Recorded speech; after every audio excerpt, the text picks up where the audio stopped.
여러분, 히브리서 저자는요, 목회자예요. 신학적 논증을 해가는 사람이 아니라 자신의 성도들에게 목회적 권면을 하는 목회자입니다. 여러분, 그 목회자가 존재하는 이유는 너무 분명해요. 성도들로 하여금 자기 삶의 현장에서 어떻게 예수 그리스도의 복음으로 살아가게 도울 것인가? 이게 목회자가 하는 일입니다. 이것을 위해서 설교도 하고 신방도 하고 상담도 하고 또 여러 가지 사역도 하는 거죠. 지금 여기 예수평화교회에 저를 비롯한 목회자들이 있는 이유가 바로 여기에 있는 거죠. 여기 성도님들로 하여금 삶의 현장에서 어떻게 그리스도의 십자가의 복음으로 살아가도록 도울 것인가. 이게 유치부 아이들로부터 시작해서 청년들, 장년들에 이르기까지 이걸 돕는 일을 하는 거예요. 그렇다면 이 자리에 앉아 계신 여러분들도 오늘 예배를 드리시면서 생각을 하셔야 돼요. 그냥 오늘 예배 좋았다, 말씀 잘 들었다, 뭐 이런 차원이 아니라 예배를 드리고 설교를 듣고 또 나눔을 한 후에 이 예배가, 이 말씀이 또 한 주간 내 삶을 어떻게 살게 하는가, 오늘 들은 말씀이 내 삶을 어떻게 끌고 갈 것인가, 이 생각을 하시면서 들으셔야 되는 거예요. 여러분들이 한 주간 살아온 세상, 한 주간 살아온 삶의 현장을 한번 떠올려 보세요. 우리가 살아가는 세상은요, 믿음이 없어도 충분히 살아갈 수 있는 세상이죠. 여러분들의 삶의 현장에서요, 누구도 믿음의 이야기를 하지 않고요, 누구도 믿음의 방식으로 살아가지 않을 거예요. 그게 우리가 살아가는 삶의 현장입니다. 심지어 그런 세상을 살아가는 우리는요, 삶의 고난의 시간을 보내고 힘겹고 지치는 시간을 보내요. 그러다가 때로는 흔들리고 무너지고 타협하고 뭐 등등. 그럴 때 세상의 대부분의 사람들이 자신을 지키기 위해서 취하는 삶의 태도들이 있지요. 그런 태도들이 우리에게는 너무 익숙하게 경험되잖아요. 그리고 그런 삶의 방식으로 우리도 모르게 자연스럽게 받아들이면서 하는 거예요. 우리가 뭐 믿음이 없어서가 아니라 그럴 수밖에 없는 거예요, 우리는. 그런 우리가 또 다시 이 예배의 자리에 와 있는 거죠. 그렇기 때문에 더 깊이 고민하셔야 돼요. 더 집중해서 말씀을 듣고 생각을 하고 나눌 수 있으셔야 됩니다. 왜냐하면 결국 여러분들의 삶의 현장에서 어떻게 살아갈 것인가, 이게 핵심이기 때문이에요. 그래서 1세기 히브리 성도들이 그랬던 것처럼 오늘 여러분들이 듣는 이 설교를 여러분들의 삶의 현장으로 끌고 가셔야 돼요. 여기서 듣고 아멘하고 끝나는 것이 아니라 듣고 오늘 저녁부터 또 한 주간 살아가야 될 삶의 현장으로 끌고 가셔서 거기서 분투를 하셔야 되는 거예요. 자, 오늘 히브리서 3장 후반부를 볼 텐데요. 7절에서 11절이에요. 제가 한번 읽어볼게요. 그러므로 성령이 이르신 바와 같이 오늘 너희가 그의 음성을 듣거든 광야에서 시험하던 날에 거역하던 것 같이 너희 마음을 완고하게 하지 말라.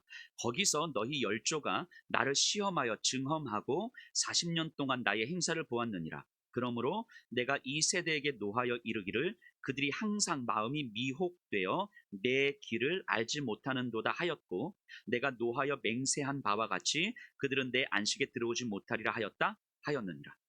자, 히브리서 저자가 7절에서 11절을 통해서 시편 95편을 인용해서 이야기하고 있어요. 시편 95편은 다윗이 쓴 시라고 이제 추정을 하는데요. 다윗은 시편 95편을 통해서 출애굽 세대의 광야 생활을 했던 이스라엘 백성들의 이야기를 가져다 쓰고 있는 거거든요. 그러니까 출애굽기, 민수기의 광야 생활 이야기를 수천 년 후에 살았던 다윗이 자기 시대 사람들에게 가져와서 이야기하고 있는 거고요. 그리고 다윗보다 한 800년 정도 뒤에 살았던 히브리서 저자가 다윗이 이야기했던 그 시편 95편을 또다시 인용해서 자기 시대의 성도들에게 이야기하는 거예요. 그래서 이 이야기의 핵심은 뭐냐면 이들이 하나님의 길을 발견하지 못했다, 이거예요. 하나님의 길을 발견하지 못한 하나님의 백성, 하나님의 길과 자신들의 길 사이에서 그들은 자신들의 길을 간 거예요. 이것을 완고해졌다, 미혹되었다, 성경은 이렇게 표현하는 거죠. 그러면 우리 한번 상상을 좀 해볼게요. 광야 이스라엘 백성들의 모습을 한번 떠올려 보세요. 애굽에서 노예로 신음하고 있을 때 하나님은 모세를 통해서 하나님만이 하실 수 있는 기적을 일으키며 애굽에서 나오게 하시죠. 이들은요, 이 이스라엘 백성들은 하나님의 일하심에 놀랐고 하나님이 우리를 살리고 우리를 책임지신다는 사실을 믿었습니다. 그런데 광야로 나오면서 이들이 확인했던 건 우리들의 삶이 크게 달라지지 않았다라는 거예요. 어느 순간 갔더니 홍해 바다가 앞을 가로막고 있고 뒤에는 애국 군대가 쫓아옵니다. 하나님을 믿고 나온 삶이 여전히 괴롭고 여전히 고난이고 여전히 두려움이 가득하다는 것을 경험하는 거죠. 이때 이들의 마음에 들어오는 가장 큰 감정은 두려움이었을 겁니다. 두려움은 이들로 하여금 두려움을 해결할 수 있는 방법을 찾게 하고 그 방법이 없으면 절망하고 원망하죠. 그래서 이들이 다시 찾는 길은 애굽으로 다시 갔으면 이거죠. 애굽에 있었으면 이렇게 힘들지 않았을 텐데. 자, 하나님은요, 이들로 하여금 홍해 바다를 건너게 하시죠. 이들은 또 감사하고 기뻐합니다. 그러다 조금 더 가니까 먹을 것이 없어요. 한 끼, 두 끼, 하루 이틀 굶주리면 이들의 분별력을 마비시키죠. 자신도 자녀도 굶주린 상태에서 이들은 또다시 두려움에 휩싸입니다. 두려움은 방법을 찾게 하지만 자신들이 방법을 찾지 못할 때 이들은 또 절망하고 원망합니다. 그래서 이들이 찾은 길이 무엇이었습니까? 애굽에 있었으면 굶주리지는 않았을 텐데 이거였죠. 하나님은 이들에게 또 만나를 주셔요. 이들은 또 감사하고 기뻐합니다. 그러다 조금 더 가니까 물이 없어서 견딜 수 없는 갈증으로 힘겨워합니다. 이들은 또다시 두려움에 휩싸입니다. 두려움은 분별력을 마비시키고 이들은 절망하고 원망해요. 그래서 이들은 애굽으로 돌아간다 하면서 길을 찾으려고 하죠. 40년 광야 생활을 하는 동안에 두려움은요, 이들을 항상 엄습했어요. 40년 광야 생활 동안에 이들이 두려워해야 될 만한 상황이 없었던 적은 없습니다. 두려울 때마다 이들이 찾은 길은 애굽으로 돌아가는 길이었어요. 실제 이들은 모세 외에 다른 지도자를 세워서 애굽으로 돌아가려고 적극적인 시도를 하기도 하잖아요. 그런데 우리는 이제 성경을 보면서 광야 이스라엘 백성들을 보면서 우리는 너무 분명히 알죠. 이들이 그래서 자신들이 지도자를 세워서 애굽으로 돌아가면 그러면 이들의 두려움이 해결되는가? 결코 그렇지 않다는 것을 알아요. 오히려 더 심한 두려움과 절망 그리고 원망의 삶을 살 거라는 걸 알아요. 하나님 그때 우리를 왜 안 말리셨지? 뭐 이러면서. 그러니까 지금의 두려움을 해결하는 것에 집중하면 결국은 두려움을 벗어날 수 없는 삶이라는 걸 광야 이스라엘 백성들은 보여주는 거예요. 그런데 그럼 이들은 하나님을 안 믿는 사람들이었습니까? 아니죠. 믿었죠. 하지만 이들은 자신들을 엄습한 두려움 앞에서 하나님의 말씀에 반응하는 길을 찾지 못했어요. 하나님의 약속에 대한 믿음, 하나님이 우리에게 무엇을 약속하셨는가에 대한 믿음보다는 이들의 관심은 지금 이 두려움을 해결할 수 있느냐 없느냐에 집중되어 있기 때문인 거죠. 즉 이들의 믿음은 바로 이 문제를 해결하기 위한 믿음이었던 거예요. 자, 이들의 모습을 보면서 히브리서 저자는 3장 12절에서 믿지 아니하는 마음이라고 이야기하는데요. 3장 12절 한번 보세요. 히브리서 3장 12절. 형제들아 너희는 삼가 혹 너희 중에 누가 믿지 아니하는 악한 마음을 품고 살아계신 하나님에게서 떨어질까 조심할 것이요. 믿지 아니하는 악한 마음. 우리는 이 모습을 보면서 믿음을 떠나는 것, 교회를 떠나는 것 이렇게 생각하기 쉬운데 이 1세기를 생각해 보면요. 1세기에는요. 믿음을 떠나는 삶이라는 건 상상할 수가 없는 시대였죠. 그 시대는 신들의 세상이었어요. 신들의 세상. 삶의 작은 영역까지도 신의 간섭하에 이루어지는 거죠. 아침에 일어나서 태양을 보면 태양신에게 감사하는 거고 밥 먹을 때, 간밤에 아무 일도 없을 때, 아플 때, 일을 할 때, 사람들을 만날 때 등등등 모든 삶의 영역은 신들의 세상에서 이루어지는 거였어요. 그러니까 믿음을 떠난 삶이라는 건 상상할 수 없는 겁니다. 그럼 여기서 말하는 믿지 아니하는 악한 마음이라는 건 다른 믿음을 갖는 걸 이야기하는 거예요. 믿음을 갖되 다른 믿음을 갖는 것. 예수 그리스도를 믿는 믿음이 아닌 다른 믿음을 갖는 것. 자, 그러면 여기서 히브리서 저자가 말하고자 하는 건 삶의 고난 중에 내 두려움을 해결할 수 있느냐 없느냐에 집중된 믿음을 얘기하는 거죠. 그러니까 내 마음은 갈수록 점점 더 완고해지는 거예요. 예수님께서 십자가의 죽음을 통해서 우리에게 무엇을 약속하셨는지를 생각하는 것보다 나를 만족시키는 길을 찾는 믿음. 그 당시에 있는 모든 신들은 다 그 신에게 순종하는 자에게 축복 주고 순종 안 하면 벌 주고 뭐 이런 거잖아요. 그래서 가난하다는 것은 당시 1세기 사회에서 가난하다는 것은 신에게 순종하지 않은 자에게 주시는 신의 저주 뭐 이런 식의 생각으로 살아갔던 사람들이잖아요. 그러니까 모든 신들은 나를 만족시켜주는 신인 거죠. 요런 신, 다른 믿음을 갖게 하는 것, 이걸 히브리서 저자는 믿지 아니하는 악한 마음 이렇게 이야기하는 거예요. 여러분, 이스라엘 백성들의 광야 생활을 다시 한번 생각해 보면요, 우리의 삶은 사실은 삶과 크게 다르지 않을 것 같아요. 우리도요, 아무리 은혜를 경험해도 자녀들에게 간식 사줄 돈조차 없어지면, 공부하고 싶은 자녀 학원조차 보내줄 수 없는 상황에 부딪히면 사실 우리의 분별력은 흐려지지요.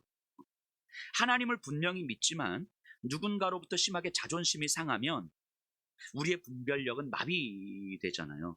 분별력이 마비가 되면 예수님의 길보다는 내 생존의 길만 보이기 시작하죠. 이게 광야 이스라엘 백성들의 모습이고 사실 우리들의 모습이에요. 이 다윗도 히브리서 저자도 광야 이스라엘 백성들의 모습을 살펴보면서 여기서 믿음의 핵심을 딱 정확히 짚어내는 거예요. 그래서 바로 두려움입니다. 두려움. 여러분, 두려움이라는 건 인간이기 때문에 갖는 본질적인 속성이에요. 좀 더 정확하게 말하면 죄인으로서의 인간이 갖는 본질적인 속성. 하나님을 떠난 인간은요, 자기 삶의 주인이 자기라고 생각해요. 의식하든 무의식적으로든.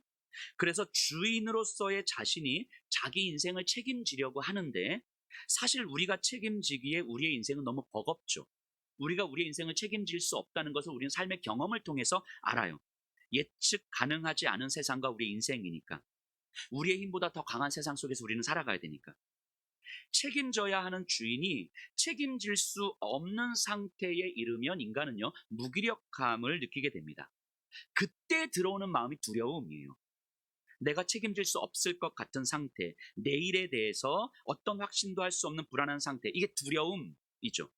그래서 두려움은요, 인간이기에 가질 수밖에 없는 마음이에요. 두려움이 좋다, 나쁘다 이런 게 아니에요. 두려워해, 믿음 없는 거야 이런 게 아닌 거예요. 믿음이 없어서 두려움이 있는 게 아니다라는 거예요. 결국 두려움이라는 것은 내가 주인이 되려는 나의 유한함, 인간이 유한하다는 사실을 인정하지 않으려는 자가 절망 속에서 지르는 비명소리일 수밖에 없는 거죠. 그렇다면 믿음이라고 하는 것은 두려움이 우리를 엄습할 때에 우리에게는 우리를 책임질 수 있는 실력이 없고 그래서 하나님의 도우심이 필요할 수밖에 없다는 절규의 손짓으로 듣게 하는 거예요. 이게 믿음이 하는 일인 거예요. 두려움이 우리에게 엄습할 때 내가 연약하고 유한할 수밖에 없고 그래서 우리에게는 하나님의 도우심이 필요하다는 사실을 알게 하는 힘, 이게 믿음이 하는 일인 거죠. 하지만 믿음 없음이라는 건 두려움을 빨리 해결해야 하는 것, 그래서 내 안에서 해결하는 길을 찾으려고 하는 것, 이거라고 이야기하는 거예요. 그래서 두려움이 엄습할 때에 예수님께서 십자가에서 우리에게 무엇을 약속하셨는지를 생각하는 길로 못 가게 하는 거예요. 왜냐하면 이걸 빨리 해결해야 되니까. 광야 이스라엘 백성들이 그랬던 것처럼 하나님이 이스라엘 백성들에게 무엇을 약속하셨는지를 생각할 수가 없는 거예요. 그래서 빨리 자신들의 길을 찾으려 하는 거죠. 그리고 그 길은 또 다른 두려움으로 들어갈 수밖에 없는 길이죠. 이것이 다윗과 히브리서 저자가 찾아낸 믿음의 핵심입니다. 예수님께서 나를 찾아오시는 길을 볼 수 없는 상태, 십자가의 죽음으로 나에게 무엇을 약속하셨는지를 생각하지 못하는 상태, 내 삶의 문제를 해결하는 데에만 집중되어 있는 상태, 그렇게 점점 나에게 집중되어 마음이 완고해지는 상태, 이것을 12절에서 믿지 아니하는 마음이라고 이야기하는 거예요. 자, 10절, 히브리서 3장 10절 보세요. 그러므로 내가 이 세대에게 노하여 이르기를 그들이 항상 마음이 미혹되어 내 길을 알지 못하는도다 하였고, 하나님의 길을 알지 못했다는 거예요. 마음이 미혹되어 믿지 아니하는 마음으로, 다른 믿음으로 하나님의 길을 찾지 못했다. 그럼 히브리서 저자가 이 말씀을 인용하고 있는 시편 95편은 전후 맥락이 어떤지 한번 좀 살펴봐야 될 필요가 있겠죠. 우리 시편 95편을 한번 가볼까요? 시편 95편. 여기까지 히브리서 저자가 무엇을 말하고자 하는지를 좀 아셨다면 시편 95편이 조금 더 선명하게 이해가 될 것입니다. 시편 95편 7절이에요.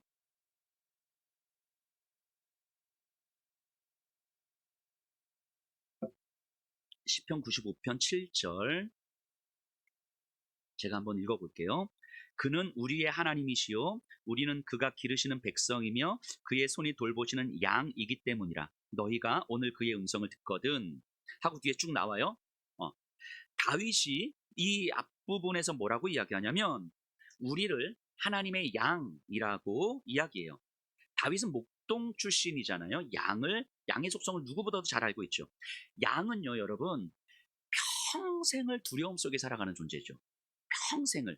두렵지 않은 순간이 단 한순간도 없는 존재가 양이잖아요. 왜 그렇습니까? 자기를 지킬 수 있는 힘이 단 1도 없는 존재니까. 그래서 양은요, 자신이 길을 찾으려고 하지 않습니다. 양은 어디서 길을 찾아요? 목자에게서 길을 찾아요. 자기에게서 길을 찾을 수 있는 가능성이 단 하나도 없기 때문에 목자에게서만 길을 찾는 존재가 양이에요. 다윗이 말하고 싶은 것은요, 믿음은 두려움을 없애는 것이 아니라 두려움을 인정해야 한다는 거예요. 두려움을 받아들이는 삶, 내가 할 수 있는 모든 것을 다 하지만 그걸로는 두려움을 해결할 수 없다는 사실을 깨닫는 삶. 그래서 결국 두려움이 하나님을 만나게 되는 길이라는 것을 알게 되는 삶. 내가 길을 찾을 수 없는 존재이기 때문에 목자에게서만 길을 찾을 수밖에 없다는 사실을 깨닫게 되는 삶.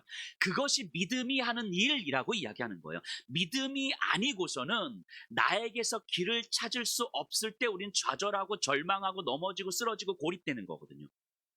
하지만 믿음이 하는 일은 나에게서 길을 찾을 수 없을 때 그때 비로소 목자에게서 길을 찾을 수 있다는 것을 알게 해주는 거예요. 이게 믿음이죠. 이 95편 7절 후반부에 이렇게 이야기하잖아요. 오늘 그의 음성을 듣거든. 이 말을 조금 더 풀어 설명하면 광야 이스라엘 백성들에게 닥친 상황, 그로 인한 두려움은, 광야 백성들이 경험한 두려움은 저들에게, 그들이 하나님의 음성을 들을 수 있는 시간이었다는 거예요. 내가 내 두려움을 해결할 수 없다는 하나님의 음성, 즉 두려움이라고 하는 것은, 우리가 두려움에 휩싸인다는 것은 우리가 하나님이 아니라는 사실을 일깨워주는 가장 정직한 안내자인 거죠. 우리가 두렵지 않다는 것은 내 삶을 내가 책임질 수 있다는 의미니까, 두렵다는 것은 내가 내 삶을 책임질 수 없다는 증거잖아요. 그러니까 두려움은 내가 하나님이 아니라는 사실을 일깨워주는 가장 정직한 안내자인 거예요. 그런데 이스라엘 백성 그 두려움이 엄습할 때 그 하나님의 음성을 들을 수 있는 시간으로 삼지 못한 거죠. 하나님의 음성을 듣지 못한 거예요. 그래서 자기들의 길을 찾아간 거 아닙니까? 다윗은 그 광야 이스라엘 백성들의 모습을 빗대어 이야기하면서 오늘 우리에게 두려움이 온다면, 그 다윗 시대의 백성들에게, 당신들에게, 우리에게 두려움이 온다면 내가 내 인생을 책임질 수 없기에 하나님의 도움이 필요하다는 음성으로 들어야 한다라고 말하고 있는 거예요. 시편 95편에서 오늘 그의 음성을 듣거든, 이게 그 말이죠. 그렇지 않으면 우리는 하나님의 길을 찾지 못한 채 애굽으로 돌아가는 길, 결국 두려움을 벗어날 수 없는 길로 갈 수밖에 없다는 거예요. 우리 창세기에서요, 형 에서를 속이고 도망쳤던 야곱 이야기를 아시죠? 우리 요즘 큐티를, 창세기를 하고 있는데, 에서를 피해서 도망쳤던 야곱이 20년 만에 에서를 만나러 오거든요. 하나님께서 아브라함에게 약속하신 땅으로 가기 위해서는 반드시 에서라는 큰 산을 넘어야 하잖아요. 야곱 입장에서 생각해 보면 형 에서를 만나는 일이 너무너무 두려운 일일 수밖에 없는 거예요. 에서를 향해 가는 야곱의 발걸음은 정말 천근만근이었을 겁니다. 안 가고 싶지만 갈 수밖에 없는, 그걸 아시는 하나님께서 야곱을 찾아오셔서 믿음의 힘을 주시죠. 내가 너를 안다. 너의 두려움을 안다. 그래서 그것을 경험한 야곱이 뭐라고 합니까? 마하나임. 내가 하나님의 군대를 경험한 거예요. 야곱의 두려움을 아시는 하나님이 찾아오셔서 하나님의 군대를 경험시켜 주신 거예요. 그러면 야곱은 이제 믿음으로 담대하게 이 길을 걸어갈 수 있을 것 같잖아요. 그런데 그렇지 않습니다. 에서가 자신의 군대를 거느리고 자신을 향해 오고 있다는 소식을 듣자 성경은 이렇게 기록해요. 야곱이 심히 두렵고 답답해요. 하나님의 군대를 경험했잖아요. 마하나임을 경험했잖아요. 하나님이 내 두려움을 아신다는 걸 알았어요. 믿음으로 담대히 에서를 뚫고 나갈 수 있을 것 같은데 아니라는 거예요. 심히 두렵고 담대하여. 그래서 야곱이 굴릴 수 있는 잔머리를 다 굴리잖아요. 떼를 막 나눠서 앞에 가고 자기는 제일 뒤에 남아 있잖아요. 자기가 할 수 있는 모든 방법들을 다 취하잖아요. 야곱이요, 믿음이 없어서가 아니었을 거예요. 두려움은 어쩔 수 없는 문제라는 거예요. 인간의 존재, 인간의 실존이 갖는 기본적인 조건일 수밖에 없는 거죠. 하지만 야곱은요, 오히려 이 두려움을 야곱에게 주시는 하나님의 음성으로 아마 받아들였을 거예요. 자신은 하나님이 아니라는, 하나님의 도우심이 절대적으로 필요하다는 그 음성을 듣는 거죠. 그래서 그때 경험한 사건이 야복강가의 씨름 아닙니까? 하나님의 천사와 밤새 씨름해요. 야곱이 하나님의 천사를 붙들고 밤새 씨름하고 놓아주지 않았던 이유는 뭡니까? 두려웠기 때문이에요. 두려웠기 때문에. 그래서 하나님의 도우심이 아니면 자기에게는 자기가 찾을 수 있는 길이 없다는 사실을 알았기 때문인 거예요. 그래서 절규하듯이 하나님을 붙잡는 거죠. 이게 믿음이 하는 일이라는 거예요. 그 결과 하나님은 야곱의 허벅지 관절을 부러뜨리셨어요. 야곱은요, 평생 쩔뚝거리며 살았습니다. 두려움 속에서 죽을 힘을 다해 하나님께 매달렸던 야곱에게 남은 상처지요. 여러분, 이 상처를 볼 때마다 평생 쩔뚝쩔뚝거리며 살았던 야곱이 자신의 쩔뚝거리는 모습을 볼 때마다 어떤 생각을 했겠습니까? 아, 마하나임의 하나님, 야복강가에서 나를 찾아오신 하나님, 이제부터 그 하나님을 향한 믿음으로 담대하게 이제 두려움 없이 내가 걸어가겠습니다. 이랬을까요? 천만에요. 그러지 않았을 겁니다. 이후 야곱의 삶을 보면 그렇지 않았다는 걸 알아요. 자신의 쩔뚝거리는 모습을 보면서 자기에게 엄습하는 이 두려움이 자신에게 주시는 하나님의 음성이라는 것을 기억했을 거예요. 두려움은 자신이 길을 찾을 수 없는 존재라는 걸 알게 해주시는 하나님이 말씀하시는 시간이라는 것을 기억했을 거예요. 이제까지는 자신의 힘으로 길을 찾으려 했던 인생에서 자신이 어떻게 하나님의 길을 찾게 되었는지를 기억했을 거예요. 이 상처를 보면서 야곱은 그것을 기억했을 거예요. 두려움은요, 자신을 하나님께로 인도하는 길이라는 것을 기억하는 거예요. 이 상처를 볼 때마다. 우리도 그렇잖아요. 저에게도 남은 상처가 있지요. 불안과 두려움 속에서 원망도 하고 절망도 하면서 그렇게 저에게도 남은 상처들이 있죠. 여전히 저는 약을 먹고 있고 여전히 잠을 잘 못 자요. 어제도 1시쯤에 제가 이렇게 누웠는데 새벽 5시 시간을 확인하고 이렇게 좀 잠이 든 것 같아요. 한 4시간 정도를 계속 뒤척이는 거예요. 그런데 그런 시간들을 지나면서 저는 진짜로 하나님에 대한 새로운 경험을 또 하고 있거든요. 새롭게 하나님을 만나고 하나님의 은혜를 경험하고 있어요. 자, 그러면 저의 이런 모습들을 볼 때에 이렇게 아픔 속에서 나를 만나주신 하나님, 이제 그 하나님의 살아계심이 분명하니 이제는 내가 하나님을 믿는 믿음으로 담대하게 나가야 되겠다. 이런 마음을 제가 가질까요? 안 그렇더라고요. 이런 생각이 아니라 나는 내 인생을 절대로 책임질 수 없는 존재구나. 이걸 아는 거예요. 내 흔적들을 볼 때마다 나를 엄습하는 두려움이 앞으로 또 밀려온다면 그때도 나는 아무것도 할 수 없는 존재겠구나. 내가 담대하게 뚫고 나갈 수 있는 존재가 아니구나. 단지 나처럼 무기력하게 십자가에서 죽으신 예수님을 바라보는 것 밖에는 내가 할 수 있는 일이 없는 거겠구나. 그런데 그 예수님을 바라보는 그 길이 진짜 내가 살아가는 길이, 내가 사는 길이고 하나님을 경험하는 길이라는 것을 경험한 거죠. 그래서 앞으로도 그런 어떤 두려움이 엄습할 때 예수를 바라보고 예수를 만나고 예수의 길을 찾아가는 그 길을 깨달은 거지. 믿음으로 더 이상 두려워하지 않으면서 걸어가는 그 믿음의 담대함으로 살아가지는 않을 것 같아요, 저는. 그러니 저에게 남은 상처는요, 십자가의 예수님을 더 잘 바라보게 하는 하나님의 흔적이지요. 제 인생에서 또 다른 두려움이 엄습해 올 때 이 상처들은 저로 하여금 다른 길을 찾게 하지 않을 거예요. 다른 길에는 내가 살 수 있는 길이 없음을 알게 된 상처니까. 여러분, 히브리서 저자가 3장 12절에서 믿지 아니하는 악한 마음이라고 말할 때 그 의미가 어떤 의미인지 보이시나요? 이 성도들이 처한 현실은 두려울 수밖에 없는 현실이었어요. 히브리서 저자는요, 두려움이 나쁜 것이라고, 믿음 없음이라고 말하지 않습니다. 너 믿음 없어서 그래, 너 기도 안 해서 그래. 두려움은 그런 게 아니라고 이야기하는 거예요. 두려움이 하나님을 만나게 되는 길이라는 사실을 믿지 못하는 것.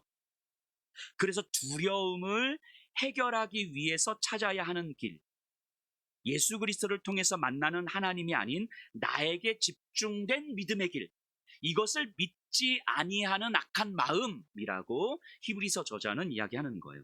우리 히브리서 3장 7절을 다시 볼까요? 히브리서 3장 7절.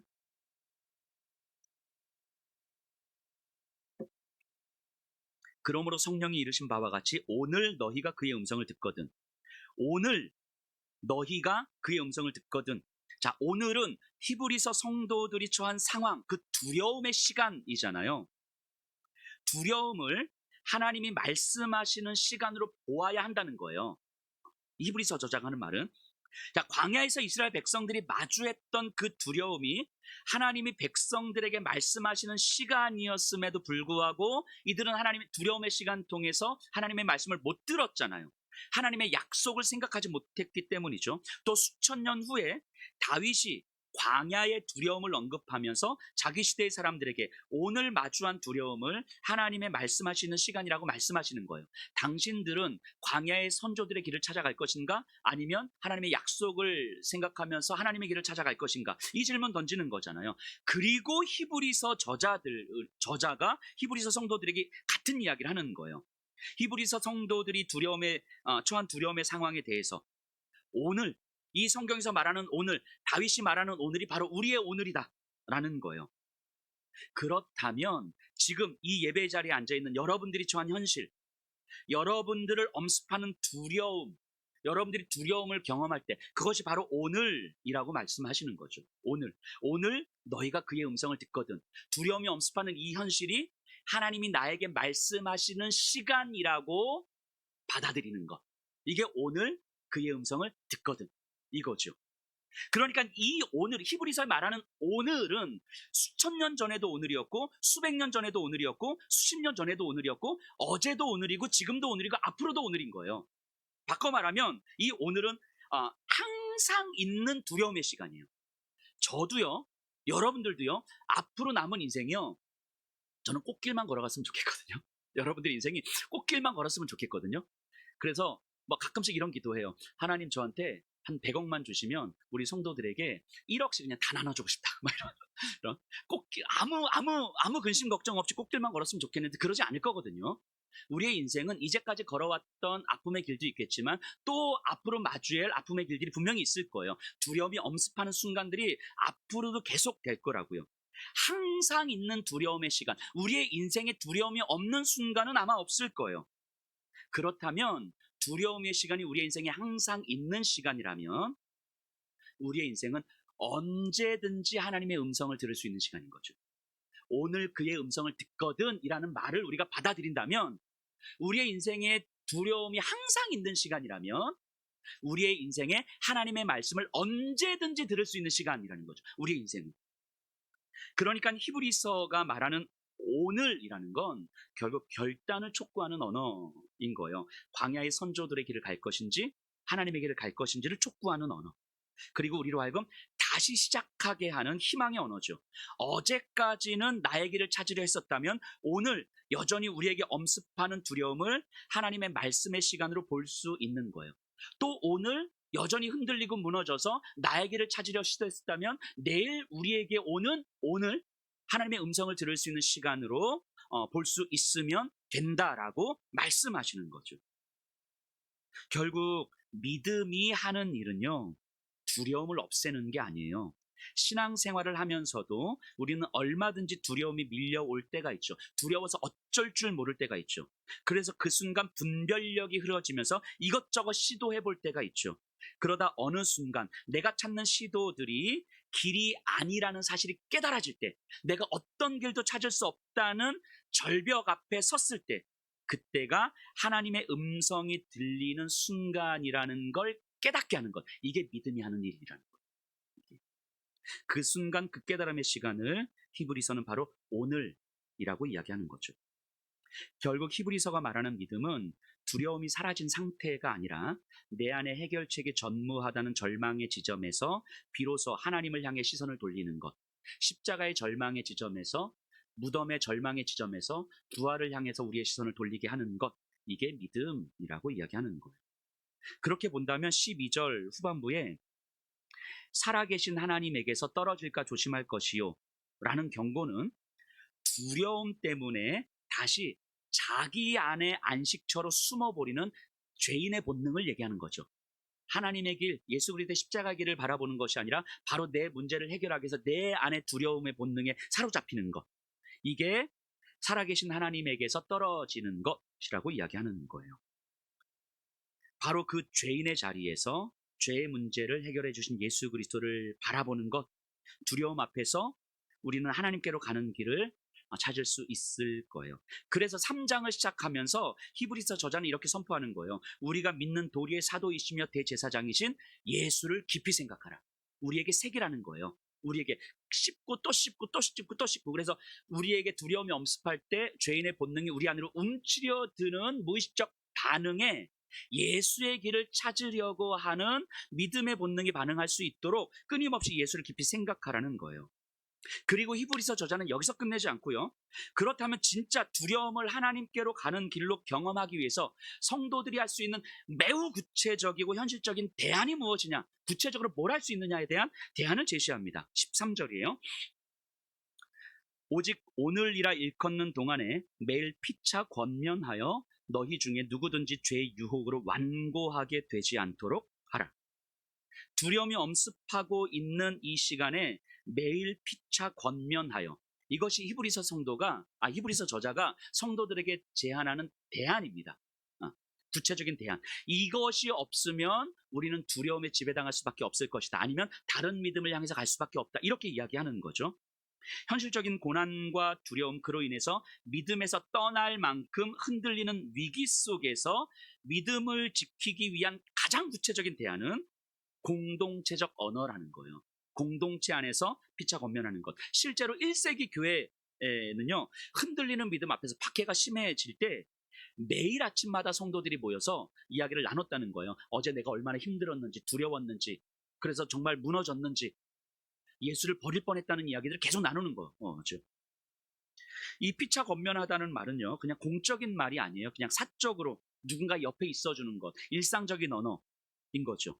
이와 비슷한 표현이 구약 말라기에도 나오거든요. 우리 한번 찾아볼까요? 구약의 마지막 성경입니다. 말라기. 마태복음 바로 앞에. 말라기 3장 16절.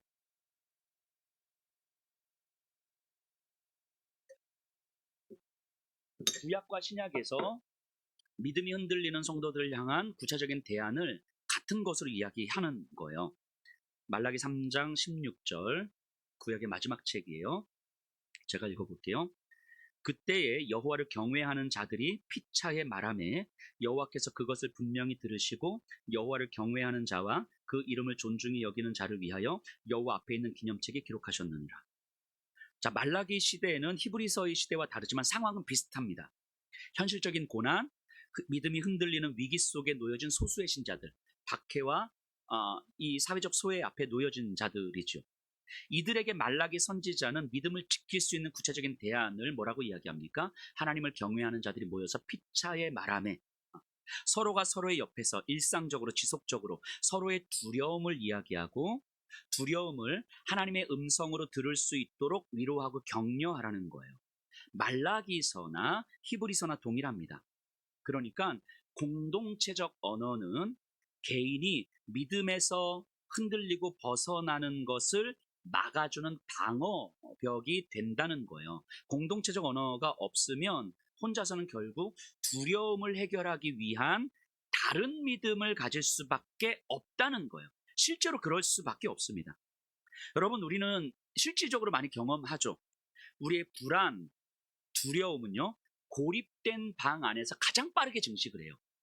두려움과 불안함에 휩싸여 있을 때 홀로 있으면 이 두려움의 크기는 굉장히 빠르게 번식하죠. 하지만 두려움을 공유하면 막연한 공포에서 벗어날 수 있는 강력한 힘이 돼요. 이거 우리 마찬가지일 거예요. 저도 똑같아요. 저도 똑같은 인간이잖아요. 저희 불안과 두려움을 성도님들에게 이야기할 때 성도님들은 저를 탓하지 않으시잖아요. 목사가 저리 약하냐고 손가락질 하지 않으시잖아요. 그저 들으시고 격려해 주시고 기도해 주시잖아요. 그러면 제 안에 있는 불안과 두려움은 제 안에서 결코 증식되지 않습니다. 어느 순간 제가 이길 수 있을 만큼 작게 여겨져요. 이게 사랑은 두려움을 내어 쫓는다라는 의미인 거죠. 여러분 아시겠지만 불과 얼마 전까지만 해도요, 저는 사람들을 만나는 것에 대한 두려움이 있었잖아요. 못 만났잖아요. 하지만 지금은요, 제가 그 두려움을 이길 수 있을 것 같아요. 제가 이길 수 있을 만큼 작게 여겨져요. 이유는 분명하죠. 성도님들과 나눌 수 있으니까. 나누면서 하나님께로 가는 길을 발견하게 되니까. 제가 잠드는 게 두려워했을 때 그 두려움을 나눌 수 있었으니까 어떻게 해서든 잠을 자보려고 애쓸 수도 있었고요. 제가 설교하는 게 두려웠을 때 경청하며 들어주신 성도님들이 계셨기 때문에 제가 버벅대고 발음 막 꼬이고 막 이래도 그냥 잘한다 잘한다 이렇게 뭐 해주신 거잖아요. 어유 그래 잘한다 영목사 애쓴다 뭐 이렇게 해주신 거잖아요.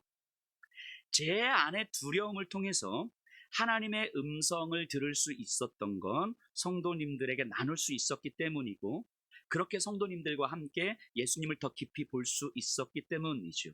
그래서 여전히 진행 중이지만 조금씩 저는 하나님의 길을 찾아가고 있는 중이에요. 교회가 아니었으면 저는 결코 여전히 이 두려움을 벗어날 수 없었을 것입니다. 이건 분명해요. 저도 여러분들도. 그래서 저를 돌아보건대 인간이 그런 것 같아요.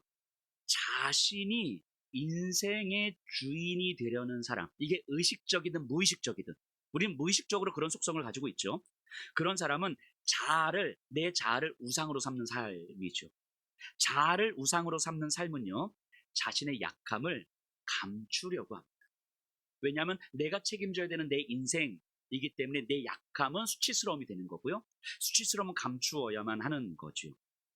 그런데 갈라디아서에서 바울이 분명히 이야기하잖아요. 예수 그리스도의 사람들은 그 십자가에서 정과 욕을 십자가에 못 박았느니라. 십자가에서 내 인생의 주인이 되려는 죄의 속성이 깨진 거잖아요. 자아를 우상으로 삼는 삶이 깨진 거잖아요. 예수 그리스도의 십자가는 그것을 깨뜨린 거잖아요. 그래서 결국 우리에게 무엇을 확인시켜 줍니까? 내 인생의 주인이 내가 아니라는 것을 확인시켜 주는 거예요. 내 자아가 결코 우상일 수 없다는 것을 확인시켜 주는 거죠. 이것이 십자가의 피 흘리심 아닙니까? 이 십자가의 피 흘리심을 믿는 건 내가 내 인생을 책임질 수 없는 존재라는 걸 알아요. 내가 여전히 한계가 있고 유한하고 연약하다는 사실을 알 수밖에 없는 거죠. 그래서요, 예수님을 믿는 성도는 이런 믿음을 가진 사람들인 거예요. 자신의 균열을 통해서 하나님의 빛이 들어온다는 사실을 믿는 사람들인 거예요. 내 인생의 깨어진 틈으로 하나님의 빛을 경험할 수 있음을 믿는 사람들인 거예요. 두려움을 하나님이 말씀하시는 시간으로 받을 수 있는 사람들인 거예요. 그래서 이 두려움과 자신의 인생의 깨어진 틈을 이야기하는 게 수치스럽다고 여기지 않는 거죠. 왜냐하면 이미 내 자신이 인생의 주인이라는 사실이 십자가에서 무너졌다는 것을 받아들인 사람이니까. 그렇다면 자신의 균열, 깨어진 틈, 두려움을 함께 나눌 수 있다면, 자신의 약함을 함께 나눌 수 있다면 그건 증식되는 두려움이 아니라 하나님께로 이끄는 길이 되는 거예요. 그리고 다른 누군가를 하나님께로 이끄는 길을 보여줄 수 있는 거죠. 그게 교회예요. 이 자리에 계신 성도님들 단 한 사람도 예외 없이 두려움을 경험합니다. 자신의 깨어진 틈, 균열이 있어요. 그냥 안 그런 것처럼 살아갈 뿐인 거지. 있지요. 다 알아요.